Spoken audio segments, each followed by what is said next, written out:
Good morning everyone. बच्चों, हम science में अपना चैप्टर नंबर 8 पढ़ रहे थे, बॉडी मूवमेंट्स। ठीक है, तो इससे प्रीवियस क्लास में मैंने आपको बताया था कि ह्यूमन बॉडी कैसे मूव करती है। ठीक है, हमने बोन्स के बारे में पढ़ा, जॉइंट्स के बारे में पढ़ा और मसल्स के बारे में पढ़ा। अब क्या आपसे कोई पूछे, अगर आपसे कोई पूछे कि मसल्स और बोन्स दोनों ही मूवमेंट में मदद करती हैं, क्या मसल्स और बोन्स दोनों ही हमेशा दोनों ही ज़रूरी होती हैं मूवमेंट के लिए? हाँ, और दूसरे एनिमल्स कैसे मूव करते हैं? और दूसरे एनिमल्स कैसे मूव करते हैं? क्या सारे एनिमल्स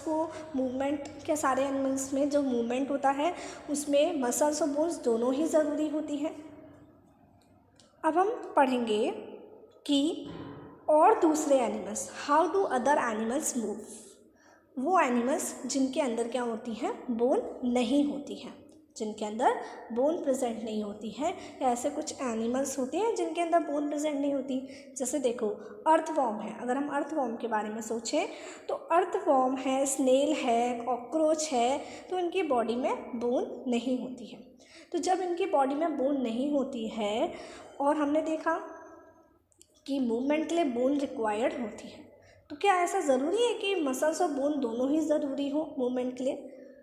तो हम ये देखते हैं कि अर्थवॉर्म है, स्नेल है, इस जैसे एनिमल्स किस तरीके से मूव करते हैं। तो क्या है, देखिए, गेट ऑफ एनिमल्स। गेट का मतलब होता है चलने का तरीका। किसी भी व्यक्ति या किसी भी पशु के जो चलने का तरीका होता है, उसकी जो चाल होती है, उसको हम गेट बोलते हैं, GAIT। ठीक है, टू गेट ऑफ एनिमल्स। तो सबसे पहले हम किसके बारे में पढ़ेंगे? अर्थवॉर्म के बारे में, कि अर्थवॉर्म कैसे मूव करता है।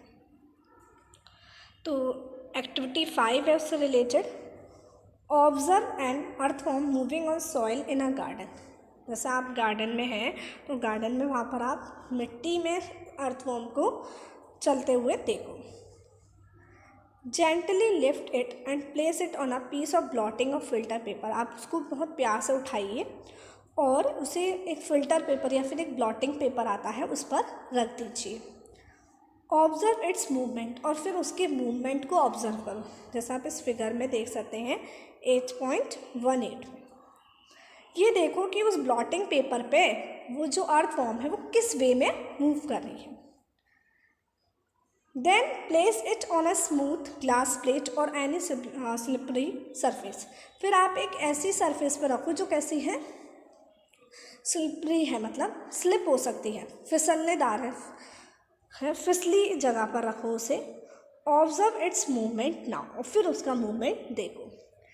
Is it different from that on paper, मतलब जो पेपर पे हुआ था, जैसे पेपर पे चल रही थी, क्या वैसे ही वो ब्लॉटिंग उस पर जो सरफेस है उस पर चल रही है। In which of the above two surfaces do you find that earthworm is able to move easily. और ये बताओ कि दोनों सरफेस में से कौन सी सरफेस पे जो अर्थवॉर्म है वो आसानी से मूव कर रही थी। देखिए, अर्थवॉर्म मूव कैसे करती है ये देखते हैं। The body of an earthworm is made up of many rings joint end to end. देखो, जो अर्थवॉर्म है ना, अर्थवॉर्म की जो बॉडी है वो बोन्स से नहीं बनी हुई, हड्डियों से नहीं बनी हुई। वो कैसी बनी हुई है? अर्थवॉर्म की जो बॉडी है वो कई रिंग्स आपस में एंड टू एंड जुड़ी हुई हैं, मतलब इस तरीके से एंड टू एंड ये जुड़ी हुई हैं। और एंड टू एंड जुड़ी होने पर कैसे जुड़ी हुई हैं? ये एंड टू एंड, इस तरीके से ये एंड टू एंड जुड़ी हुई है। और इसकी बॉडी इसी वे में है। जैसा आप इनकी बॉडी देख सकते हैं, इनकी बॉडी पे कितनी सारी रिंग्स बनी हुई होती हैं जो इस तरीके से एंड टू एंड ये कनेक्टेड होती हैं। An earthworm does not have bones. Earthworm के पास बोन्स नहीं होती हैं। It has muscles which help to extend and shorten the body. तो इसको मूवमेंट कराने में कौन हेल्प करता है? इसकी मसल्स हेल्प करती हैं, वही इसको एक्सटेंड होने में, मतलब आगे की तरफ बढ़ने में, और शॉर्टन मतलब अपनी बॉडी को छोटा करने में होती है ना। मसल्स कॉन्ट्रैक्ट करती हैं और रिलैक्स होती हैं, तो वही है। During movement the earthworm first x tends the front part of the body.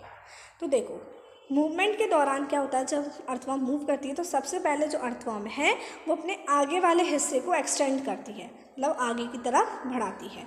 जैसे ये अर्थवर्म बनी हुई है, तो ये जो अर्थवर्म है ये पहले अपने आगे वाले हिस्से को, जो इसका आगे वाला हिस्सा है उसको आगे की तरफ बढ़ाएगी। Keeping the rear portion fixed to the ground, और जो उसके बाद वाला पोर्शन है उसको ग्राउंड से बिल्कुल फिक्स रखती है, मतलब इसको ग्राउंड से बिल्कुल फिक्स रखती है और इसको आगे की तरफ, आगे वाले पोर्शन को आगे की तरफ बढ़ाती है। Then it fixes the front end and releases the rear end. फिर उसके बाद क्या होता है कि उसके बाद ये होता है कि जैसे अब इसने आगे वाले पार्ट को अपना मूव कर लिया, फिर इसका पीछे वाला पार्ट मूव करता है और आगे वाला पार्ट ग्राउंड से बिल्कुल स्टक रहता है। ठीक है, मतलब पहले आगे वाला पार्ट मूव किया तो पीछे वाले पार्ट को ग्राउंड से बिल्कुल फिक्स रखा। फिर क्या हुआ, पीछे वाले पार्ट को एक्सटेंड किया और आगे वाले पार्ट को बिल्कुल फिक्स रखा। Okay, it then shortens the body and pulls the rear end forward. इससे क्या होता है कि जो अर्थवर्म है, अर्थवर्म की जो पीछे वाली बॉडी है वो भी आगे की तरफ बढ़ जाती है। तो this makes it move forward bye a small distance. और इस ऐसे करने से क्या होता है, ये कुछ डिस्टेंस आगे की तरफ बढ़ जाती है, मतलब मूवमेंट होना स्टार्ट हो जाता है। Repeating such muscles expansion and contraction the earthworm can move through soil. और यही एक्सपांशन और कॉन्ट्रैक्शन की वजह से मसल्स का एक्सपांशन होना और मसल्स का कॉन्ट्रैक्शन होना मसल्स का अर्थवर्म को सॉइल में मूव करा देता है। इस वजह से जो अर्थवर्म है वो सॉइल में मूव कर सकती है। Its body secretes a slimy substance to help the movement. इसकी बॉडी एक स्लिमी सा सबस्टेंस सीक्रेट करती है जो उसे मूवमेंट कराने में मदद करता है। How does it fix parts of its body to the ground. अब क्या है, हमने देखा कि वो आगे वाले पार्ट को मूव कर दिया तो पीछे वाले पार्ट को फिक्स रखती है, और पीछे वाले पार्ट को मूव करती है तो आगे वाले पार्ट को फिक्स रखती है। तो ये ऐसे कर कैसे पाती है। Under its body it has a large number of tiny bristles hair like structure projecting out. क्या होता है, इसकी बॉडी के नीचे, जैसे ये जो इसकी तरीके से ये इसकी बॉडी है, तो उसकी बॉडी के नीचे क्या होते हैं, हेयर होते हैं, ब्रिसल्स होते हैं। क्या होते हैं, ब्रिसल्स होते हैं, छोटे छोटे ब्रिसल्स होते हैं। इन ब्रिसल्स की वजह से ही ये अपनी बॉडी को ग्राउंड पर फिक्स कर पाती है। जैसे ब्रिसल्स किसको कहते हैं, हेयर लाइक स्ट्रक्चर। हेयर जैसे जो स्ट्रक्चर होता है उसको हम ब्रिसल्स कहते हैं। तो इसकी बॉडी के नीचे हेयर लाइक स्ट्रक्चर होते हैं, उनकी वजह से क्या होता है, ये ग्राउंड पर अच्छे से फिक्स हो पाती हैं। The bristles are connected with muscles. और जो ब्रिसल्स होते हैं, जो हेयर लाइक स्ट्रक्चर होते हैं, वो किससे कनेक्टेड होते हैं, मसल्स से कनेक्टेड होते हैं। The bristles help to get a good grip on the ground. और इन्हीं मसल्स की हेल्प से जो अर्थवर्म होती है, इन्हीं मसल्स की हेल्प से जो अर्थवर्म होती है वो अपने आप को ग्राउंड से अच्छे से फिक्स कर पाती है। ठीक है, the earthworm actually eats its way through the soil. Its body then throws away the undigested part of the material that it eats. क्या होता है, अर्थवर्म एक्चुअली मिट्टी से ही खाती है। ठीक है, मिट्टी में जो कीड़े वगैरह हैं उसे ही खाती है, और फिर जो अनडाइजेस्टेड फूड होता है मिट्टी में ही छोड़ देती है, मतलब मिट्टी में से ही लेती है और मिट्टी में ही वो अनडाइजेस्टेड फूड है उसको छोड़ देती है। इसलिए कह सकते हैं this activity of an earthworm makes the soil more useful for plants. और इसी एक्टिविटी की वजह से, क्योंकि अर्थवर्म उसी में से खाती है, सॉइल में से ही खाती है और सॉइल में ही अनडाइजेस्टेड पार्ट छोड़ देती है, तो इसी एक्टिविटी की वजह से जो अर्थवर्म है वो सॉइल को, मिट्टी को पौधों के लिए बहुत उपयोगी बनाती है। ठीक है, तो आपको अर्थवर्म का समझ में आया। इसमें बोन्स तो होती नहीं है, मूवमेंट सारा कौन कराती है, मसल्स। अब नेक्स्ट है बच्चों स्नेल। नेक्स्ट क्या है, स्नेल। देखिए आप अर्थवर्म का मूवमेंट इसमें देख सकते हैं। पहले इसने अपने आगे वाले पार्ट को मूव किया, फिर आगे वाले पार्ट को स्टिक करके पीछे वाले पार्ट को मूव किया। Okay, now snail. स्नेल देखिए, observe a snail in your garden और इन फील्ड। अपने फील्ड में या फिर किसी भी गार्डन में आप स्नेल को देखिए। इस पिक्चर में आप स्नेल को देख सकते हैं। Have you seen the rounded structure it carries on it's back. अब आपने देखा होगा कि स्नेल के पीछे उसकी पीठ पर एक राउंड सा स्ट्रक्चर होता है। जैसे आप इस देख सकते हैं ना, इस पिक्चर में एक राउंड सा क्या है, ये स्ट्रक्चर है। अब ये स्ट्रक्चर कहलाता क्या है? This is called the shell. इसको हम बोलते हैं shell. It is the outer skeleton of the snail. ये क्या होता है? ये स्नेल का बाहर का जो स्केलेटन है वो है शेल, ठीक है। But it is not made up of bones. लेकिन ये बोन्स से नहीं बना हुआ है। The shell is a single unit and does not help in moving from place to place. It has to be dragged along. अब देखो जो शेल होती है, अब हम सोच रहे होंगे शायद ये शेल इसको मूवमेंट कराने में हेल्प करती है, बट ऐसा कुछ नहीं है। ये शेल इस पर बोझ है, इसको ये बोझा ढोना पड़ता है। जो इसके ऊपर पीछे पीठ पर जो शेल है ना, इसके किसी काम की नहीं है। मतलब मूवमेंट कराने में कोई भी हेल्प नहीं करती है। इसको क्या करना पड़ता है? कैरी करके ले जाना पड़ता है, इसको ढोना पड़ता है। Place the snail on a glass plate. अब आपको एक ग्लास प्लेट पे स्नेल को रखना है एंड वॉच इट, और उसको देखना है। When it starts moving carefully lift the glass plate along with the snail over your head. अब आपको क्या करना है कि जैसे ये मूव करना स्टार्ट करता है, आप जो ग्लास प्लेट को उठाइए और अपने पास ले आइए बहुत। Observe it's movements from beneath. और आप इसका मूवमेंट नीचे से देखिए। A thick structure and the head of the snail may come out of an opening. एक क्या होता है? एक थिक स्ट्रक्चर या फिर जो स्नेल का हेड है, एक थिक स्ट्रक्चर और जो स्नेल का हेड है वो क्या होता है? Come out of an opening in the shell. मतलब शेल में से क्या होता है? कम आउट, बाहर आता है। The thick structure is it's foot made of strong muscles. जो थिक स्ट्रक्चर बाहर आता है ना, वो क्या होता है? इसके पैर होते हैं, जो कि इसके बने होते हैं स्ट्रॉन्ग मसल्स के बने हुए होते हैं। Now carefully tilt the glass plate. फिर आपको क्या करना है? जो ग्लास प्लेट है उसको टिल्ट करना है, मतलब थोड़ा टेढ़ा करना है। The wavy motion of the foot can be seen. Is the movement of a snail slow और fast as compared to an earth. देखो जो स्नेल है ना, वो बहुत स्लो चलता है। एक तो उसके ऊपर इतना बड़ा बोझा होता है, उसको लेकर उसको चलना पड़ता है, और बहुत ही स्लो चलता है। इसके मतलब ओपनिंग, जो शेल की ओपनिंग है उसमें से इसके थिक स्ट्रक्चर और उसका सार बाहर आता है, और बाहर आने के बाद ये चलना स्टार्ट करता है, ठीक है। तो उस अर्थवॉर्म का हम ये नहीं कह रहे कि अर्थवॉर्म का बहुत फास्ट होता है, हाँ, बट स्नेल से फास्ट होता है उसका मूवमेंट। अब जो नेक्स्ट और एनिमल है that is cockroach. Observe a cockroach. ये तो आपको देखने को मिल जाएगा cockroaches walk and climb as well as fly in the air. अब देखो जो कॉकरोच होते हैं ना, वो चल भी लेते हैं, क्लाइंब भी कर लेते हैं, चढ़ भी जाते हैं और फ्लाई भी कर सकते हैं। They have 3 pairs of legs. इनके कितने लेग्स के पेयर होते हैं? 3। देखो एक तो ये, एक ये और एक ये, ठीक है। These help in walking. और यही लेग्स इनको चलने में मदद करते हैं। The body is covered with a hard outer skeleton. और जो इनकी बॉडी होती है, जैसे बॉडी देख लो कि ऊपर की बॉडी कितनी हार्ड होती है, मतलब हार्ड होती है, जो किसकी बनी होती है, मतलब जो कवर होती है किसकी? हार्ड आउटर स्केलेटन की।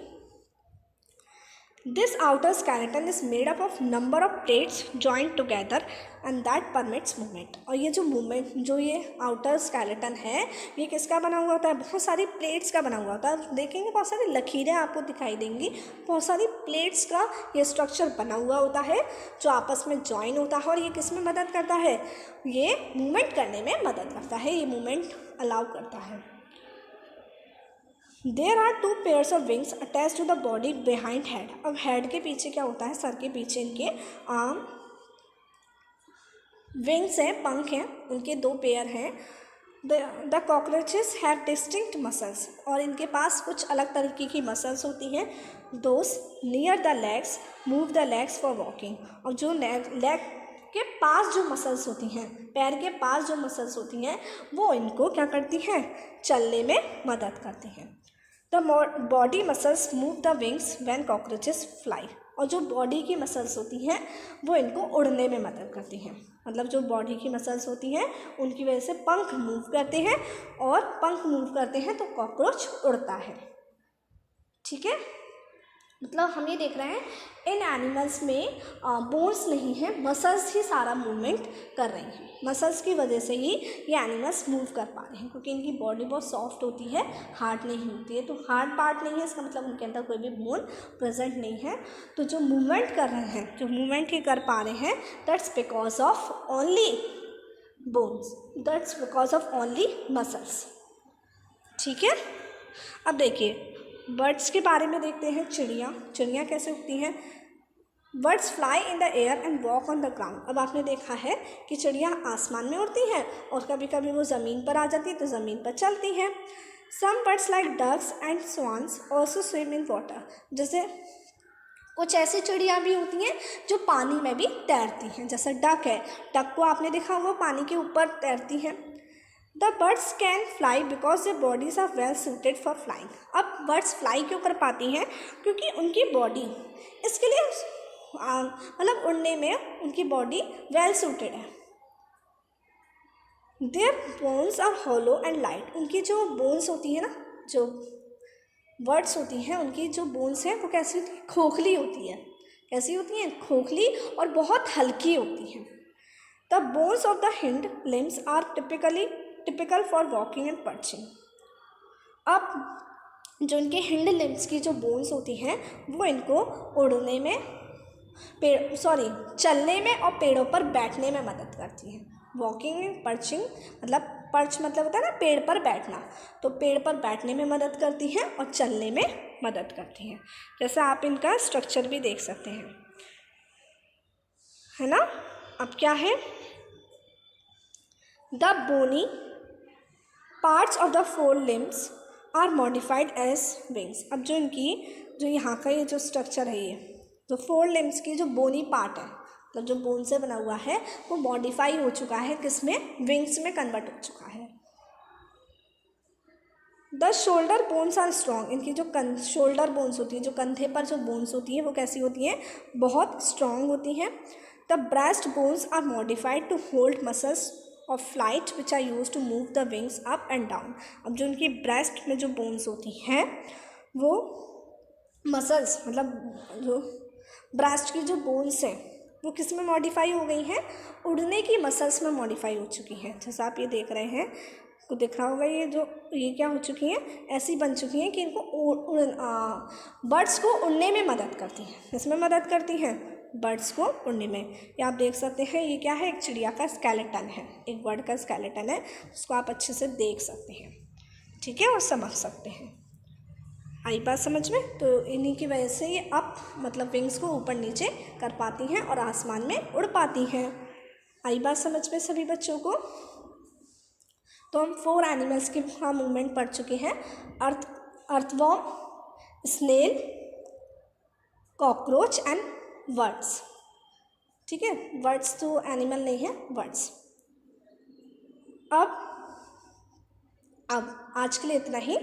मैं आपको नेक्स्ट क्लास में और ऑर्गेनिजम्स के और एनिमल्स के मूवमेंट हम देखेंगे, जैसे फिश है, स्नेक है, इनके मूवमेंट हम नेक्स्ट क्लास में देखेंगे। तो आज के लिए इतना ही।